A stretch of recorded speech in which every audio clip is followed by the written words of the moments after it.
In this video, I want to talk about the concept of expired shoulder checks, right? So the lifespan of a shoulder check is very, very short.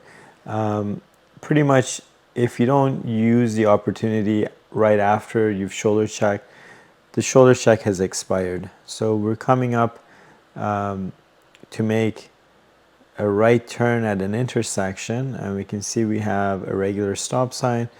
So we stop at the stop sign here, or at the stop line. Right away we shoulder check right, and if there's no one using up the crosswalk in front of us here or coming up to use a crosswalk, then we inch forward to the edge of the road to give us a bit better of a viewing angle to the left of cross traffic. And then if we sit here for any longer than 1 or maximum 2 seconds, we need to shoulder check one more time to the right just before we get going. So again, we're not leaving just yet because there's cross traffic that we have to yield for. We can't turn and cut them off, and we also don't want to be threading the needle into this lane as there's cars passing by in the second lane.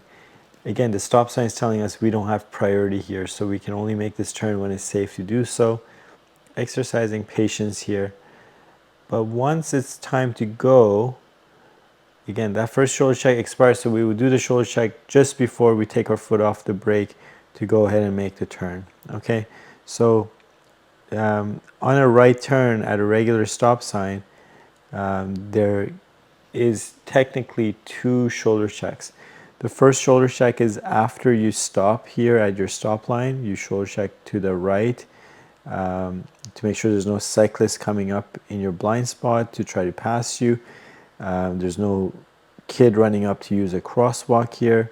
And if it's clear of that and it's clear of the pedestrians coming up to use this crosswalk, you inch forward to the edge of the road where it gives you a better line of sight of the cross traffic here. And then once it's time to go, the first shoulder check you did back here has expired. So you would do one more shoulder check just to make sure you're not missing anything in your blind spot before completing your turn onto this road.